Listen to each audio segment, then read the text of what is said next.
Congressman Morelle here with County Executive Adam Bello. Say hello, Hi, County everybody. Executive. Good morning. We're down at Innovative Field parking lot. We're urging everyone in the community to come by and donate food during this national crisis to help folks out. So come on down to Innovative Field. We're here till 2 o'clock this afternoon accepting donations to Food Link that will then be distributed to food pantries and community cupboards throughout Monroe County. And thanks for all you do. Let me cut to the chase. Let me tell you what the shutdown is all about. Trump and his friends gave $1 trillion in tax breaks to the top 1%, Mr. Musk, Mr. Bezos, and all these other billionaires. And in order to pay for that, they are now doubling premiums for over 20 million Americans in the Affordable Care Act. People are getting their insurance statements right now, and they really cannot believe them and are wondering how they can pay for them. And on top of that, 15 million people next year are going to be thrown off of Medicaid and lose their entire health insurance. And the reality is that when you throw 15 million people off of the health care they have, when you double premiums and force people to lose their health insurance, tens of thousands of Americans will die unnecessarily. That is what this shutdown is about. We cannot allow that to happen. The Democrats must not cave. The American people are behind us. That's what Tuesday's election was about. That's what the polling is about. Let's stand tall. Let's protect the healthcare needs of working class and low-income Americans. Let's win this thing. Thank you.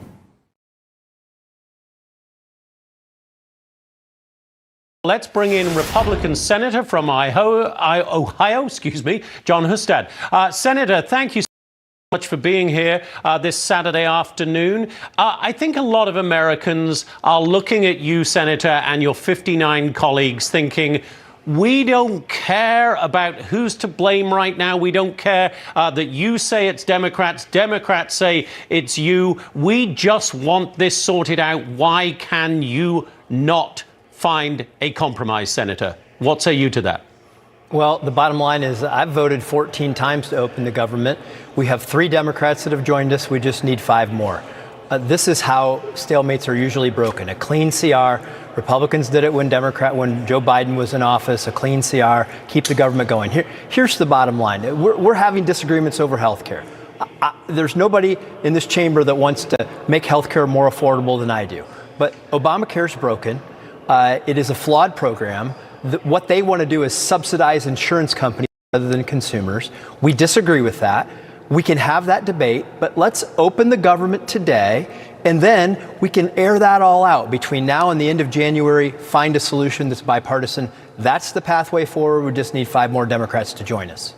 So, Senator, the president had a proposal today. He posted on Truth Social, pretty long post. Let me read you part of it here. The president said, take from the big bad insurance companies, give it to the people, talking about healthcare, and terminate per dollar spent the worst healthcare anywhere in the world. Obamacare, unrelated, we must still terminate the filibuster. Let's go to both of those points. What about this proposal that you take the money from the insurance companies, give it directly to the people? He's calling on you, Senate Republicans, to do that. That's the framework of what many of us have been proposing. You know, we need to first eliminate the fraud, get all of the people who are on the program fraudulently that shouldn't be there. That'll save a lot of money. Then target the subsidies towards people who are needy, who will help subsidize their insurance premiums, but fix the overall problem. Obamacare is broken. The Democrats admitted that on the floor the other day. We need to fix it, but you can't do that in the midst of a government shutdown fight. You have to get the government open and get everybody at the table in a bipartisan process, because you can't fix this in a day. They created this problem over 15 years. It's going to take us more than 24 hours to fix the broken Obamacare system. So the other part of President Trump's post there at the end, which he has said many times now over the last week or so, was end the filibuster, terminate it. Do you think that's a good idea? Well, we're talking about trying to do things on a bipartisan basis. If you eliminate the filibuster, that means that you've given up on that. I would like to try to get things done on a bipartisan basis, but the Democrats keep saying they're going to stand up to President Trump. Well, he's going to be president for 3 more years. If they can intend to keep the government shut down for 3 more years, then I guess everything has to be considered, including eliminating the filibuster. So give us a sense inside the Senate there today, Senator. Is there any discussion of a compromise beginning to take shape? We heard Chad saying we might not get to a procedural vote today. Do you see any movement forward that every one of the millions of Americans watching this morning, dealing with the lack of SNAP benefits, dealing with flight cancellations, could cling to as a little bit of hope that you guys might get this fixed before Thanksgiving? Yeah, I believe there is a reason for hope. I think that many of my colleagues who've been voting no to shut down, to keep the government shut down, are seeing the real impacts on their constituents. The air flights being canceled. They walk past government workers every day who can't are struggling because they're not getting paychecks. So yes, I think that is getting to the hearts of some people, to their consciences. And so I do think that there's a chance. We have a new approach, a continuing CR that would also have 3 appropriations bills that have passed on a bipartisan basis, this chamber already, put those together in the shutdown, get people paid, and then we may have to revisit this at the end of January, but this is a way forward. I think we can get it done. All right. The American people certainly hope so. Senator, an honor and a pleasure to talk to you, sir. Thank you so much for being with us. Great to be with you. Hey everyone, Suhas here. So I'm visiting food pantries and food banks across our community. I'm at the Dell South Food Pantry. I'm in Leesburg, Virginia. We're with Mobile Hope here. We're giving out free groceries to furloughed federal workers. I'm at Northern Virginia Food Rescue right now. They're seeing a huge uptick in need, and they're seeing a deficit in what they usually get in terms of donations. They usually get thousands of pounds of food that then they deliver to food pantries across our region, and they're seeing less donations in terms of money and food, and they're seeing more need from federal workers, furloughed workers, and contractors, or people just facing high costs of living. They've been seeing it all year, not just during the shutdown, and so we need to end the shutdown, and we need to make sure that the food assistance is covered by this administration. We're going to continue to try to be a resource. If you've got a story to share, if you need help, reach out to our office, but we're here for our community, we're here for you. Well, keep us posted. We're going to help any way we can, definitely, but thank you for everything you're doing. Thank you. Taking to Truth Social earlier this morning, writing, quote, "I am recommending to Senate Republicans that the hundreds of billions of dollars currently being sent to money-sucking insurance companies in order to save the bad health care provided by Obamacare be sent directly to the people so that they can purchase their own much better health care and have money left over.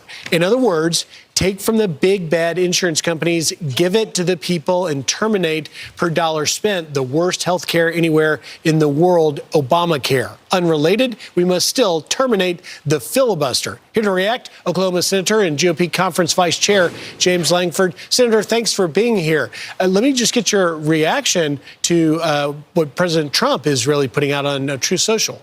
Yeah, it's one of the key reasons that we have continued to be able to push back on what Chuck Schumer is trying to be able to peddle. He's saying, hey, let's just do a 1-year extension of these Obamacare subsidies. And the general media gets out there and says, that sounds so reasonable. But what they're really saying is send $40 billion straight to insurance companies that some of them have had between 500 and 1,000% increase in their stock just since the time of Obamacare. So they're saying send all this money to insurance companies and it'll be fine. What the Democrats are not saying is it's pumping money to insurance companies, not to people to be able to help. It's only for about 20 million people, the select group that they have picked.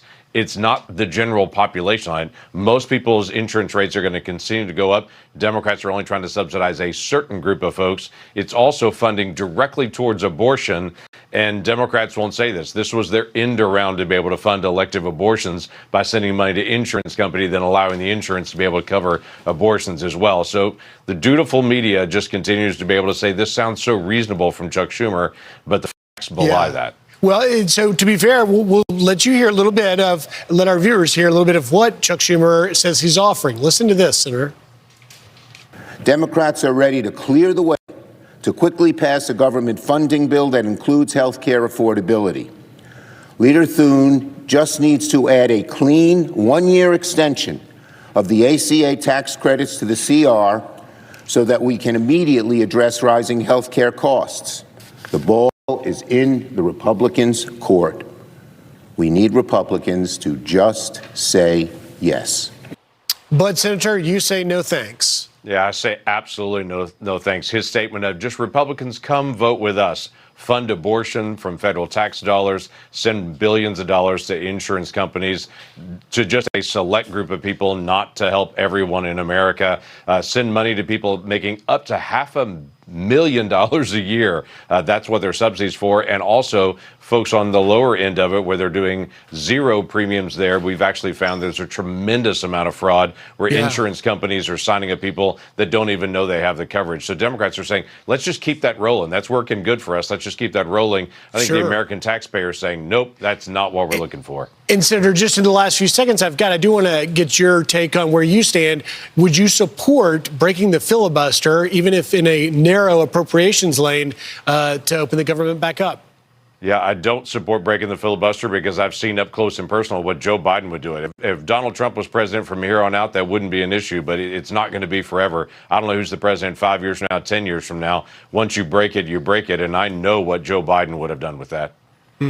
Senator James Lankford, thank you for taking time and giving us your insight. You bet. Good to see you again. Good to see you. Hi, I'm Doris Matsui, and I'm here at the South Sacramento Christian Center with Pastor Les Simmons. And we're doing a food bank giveaway here, in a sense, and he's been doing this every Saturday. Every Saturday. For how many years? Well, it's been 6 years that we've been this consistent. We scaled up during COVID and because of the need, and we haven't stopped. Since COVID, we've served over 600,000 people. Wow. That's in partnership with the Sacramento Food Bank. We wouldn't be able to do this without them. And then, of course, Sierra Health Foundation and a lot of your help as well, too. And so we're pretty consistent. Our folks are volunteers every single week.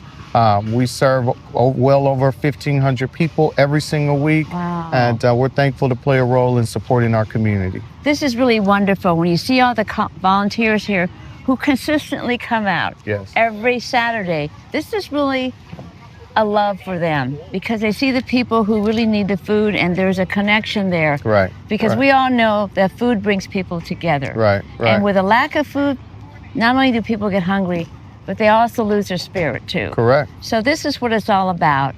And it's, in a sense, here with the faith community, it is in their soul anyway. Yeah. But we spread this, and this is what Pastor Les does. It spreads out from here. Yeah. And, when you give something, people give it back all the time. Correct. I think, so no one should in this moment in history, in this city, in this country, no one should go without food. We have too much wealth in this country, too much wealth in this state, too much wealth in our communities. No one should go without food. We're thankful to launch the Food for All campaign and to ensure that folks have support, especially during this critical moment like this, right? People need to know that people see them, they hear them, and they're supporting them. And that's what we have continued to do and will continue to do. We're thankful to play our part in the community. It's partnership, it's collaboration. Right. You get things done through partnership and collaboration, and we've always had that, and we're thankful for that collaboration with you. And we're thankful for you. Thank you so much. Because this is the epitome of goodness here. Yes. We're going to yell SSCC, right? SSCC. You guys ready? Yeah. All right. 1, 2, 3. SSCC. Woo!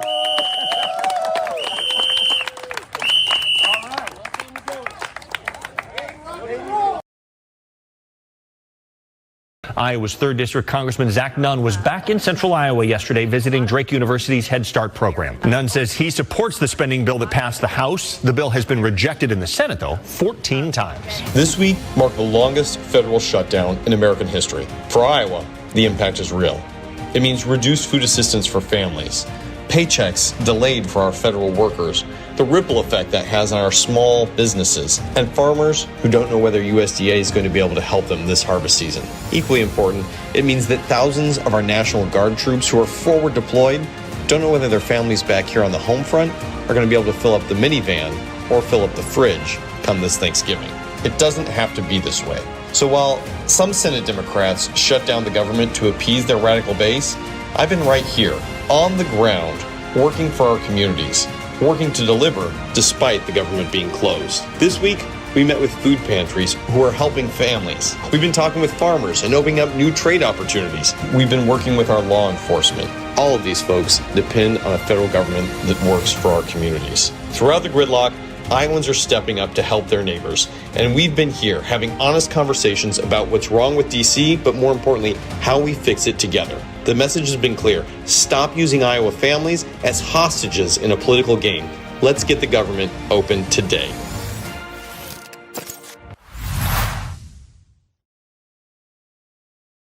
Mariannette, Miller-Meeks. It's Saturday morning. I'm here at Camp Dodge and building S38, and what you see behind me is the Blue Storm moms making packages for our troops.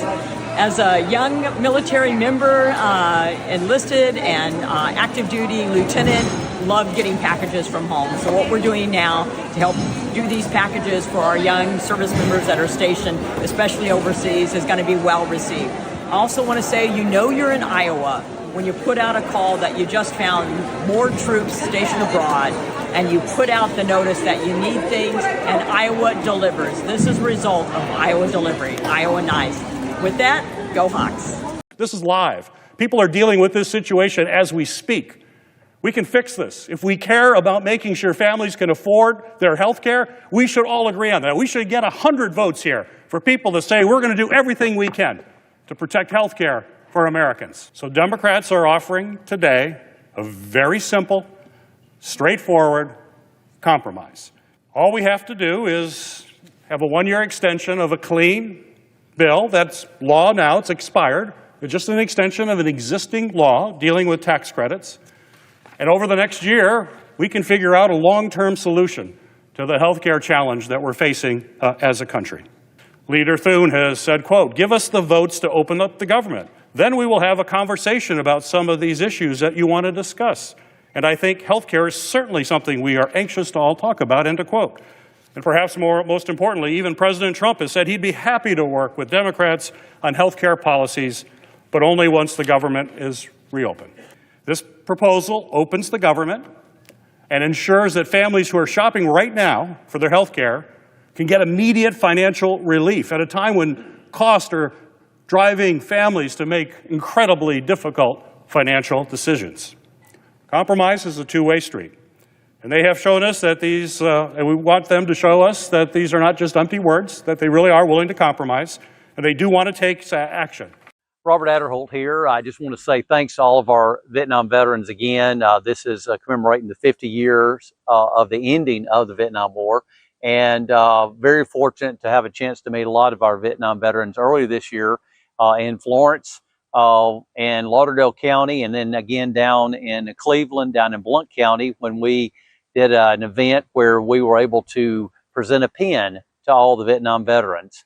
And I know that a lot of people were not able to get to those events. And so if you would like to have a pin to commemorate the 50th anniversary of the ending of the Vietnam War, please reach out to our office. It's 256-546-0201. Just give us a call and we will be happy to send that to you. But we do appreciate the work of our Vietnam veterans, that how they served our country back 50 years ago. And this is just a small way as a reminder for the thanks for their service. And again, please reach out to our office if you weren't able to be there at one of the events in person, and we'll be able to send it along to you. We have been willing to sit down in talks. The president has been nowhere in sight for serious negotiations. The House is on a paid vacation. Speaker Johnson isn't here.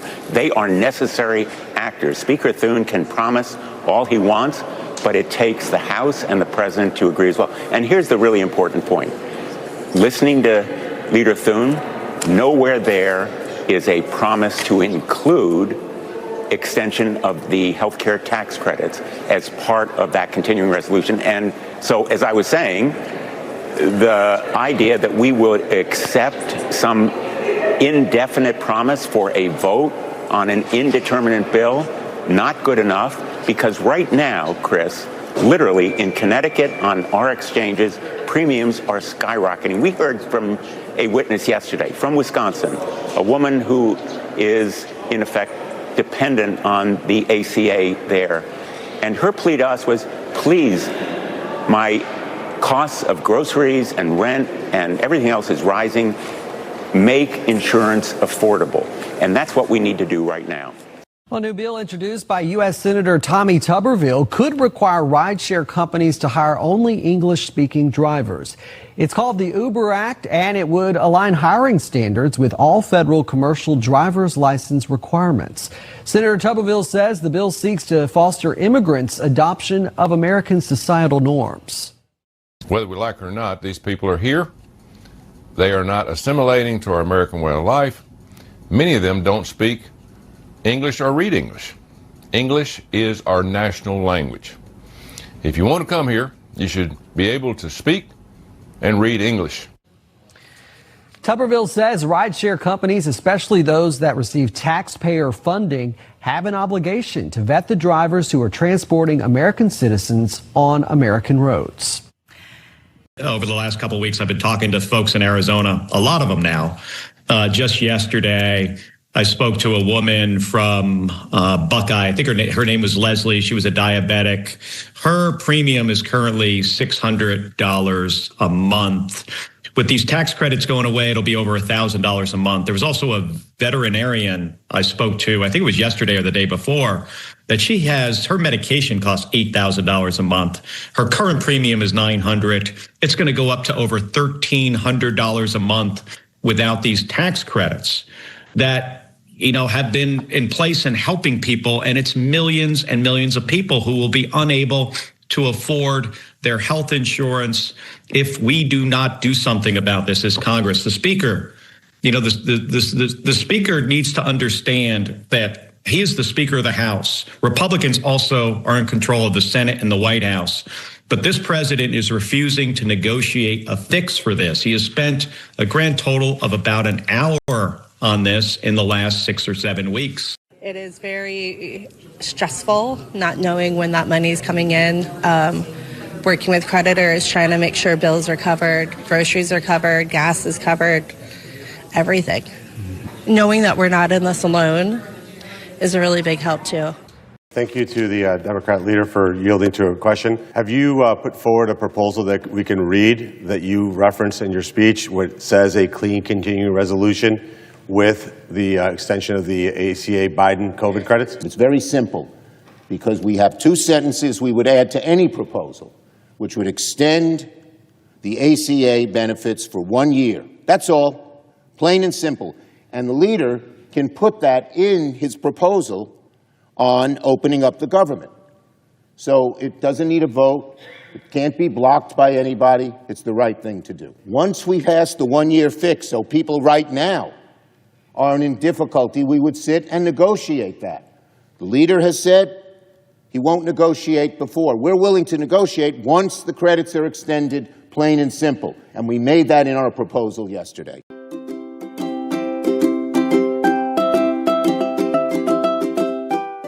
Attention! Watch out for EBT scams. EBT skimming devices are real. EBT cards are being skimmed, cloned, and used to fraudulently access Colorado SNAP and cash benefits. Card skimmers are put on ATMs and card readers at retail stores to skim or clone your EBT card information, including your PIN. Card skimmers are designed to look identical to a legitimate card reader. They take on the same appearance and often fit over the top or inside of card readers, leaving unsuspected users vulnerable to being skimmed. Once your EBT card is skimmed, criminals can access and use the funds on your EBT card because they have access to your card and PIN number. Here are a few ways to identify a card skimmer. The first way is to lightly pull up on the terminal. Skimmers are usually flimsy and will come right off. The second way to identify a skimmer is if the card reader simply appears too large compared to others. Layover skimmers have to be larger than the existing card reader to fit over it. The third way to identify a skimmer is if there is a pinhole camera on the card reader. Criminals add these cameras so they can record users entering their PIN. Oftentimes, these cameras are very small and incredibly hard to find, so the best thing to do is cover your hand when you are at a card reader or ATM. Covering your hand when at an ATM or card reader will prevent your PIN number from being captured on the camera. Now that you know how to look out for a card skimmer, you might be wondering, how do I protect my benefits? To help protect your benefits, change your EBT card PIN number frequently. When not in use, freeze your EBT card status to block transactions that may occur out of state or online. To freeze your EBT card status, utilize the EBT Edge mobile app or visit the EBT cardholder portal at ebtedge.com. If you suspect that your EBT card has been compromised, change your PIN number immediately.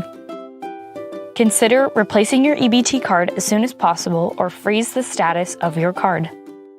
You should contact your County Human Services office to report that your EBT card has been compromised. It is also recommended that you file an incident report with local law enforcement where the transaction or transactions have occurred.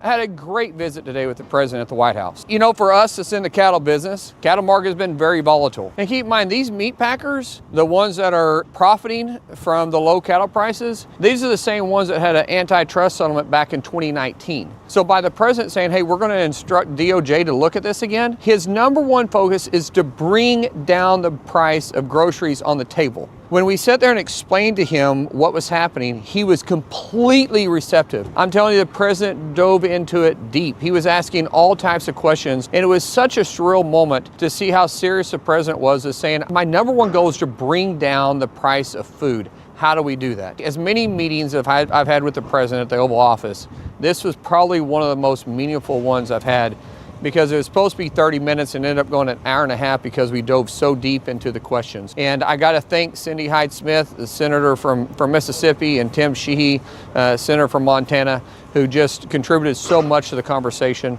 Thank you for giving me this opportunity to fight for the great state of Oklahoma. They made promises for authorizations, and then they passed rescissions packages, taking back the money that they had just authorized. So trust is zero here, Wolf. I mean, that's the sad truth of it. So basically, you don't believe in what the Republicans are promising? No, because they could have solved the healthcare crisis, but instead they chose to slash Medicaid. They chose to not extend the Affordable Care Act premiums. Everybody knew that these were expiring. They have refused to do that. We could end this today with a real negotiation. To date, Hakeem Jeffries and Chuck Schumer and John Thune and Mike Johnson and President Trump have not sat down to actually negotiate, not to just posture, but to negotiate something that will bring the Democratic votes on board. That is the responsibility of the Republican Party. We need to stay here and fight for this city, this wonderful city that is the economic engine of the country. And that's the other thing my colleagues need to recognize. We are the economic engine for this country, and we need to make sure that we preserve it. I'm New York City's only Republican. Remember what they're trying to do to me. They're now, Democrats, bringing a lawsuit to try to eliminate this district. They want to once again redistrict my district to tilt the scale and give themselves an advantage next year, targeting just my district because they cannot tolerate that there is a Republican in this city that is willing to fight back, expose them, expose their radical lies. Hakeem Jeffries, Chuck Schumer, Alexandria Ocasio-Cortez, Jerry Nadler. I'm going to stay here and I'm going to fight. And I hope people back me up on this because we need to save New York.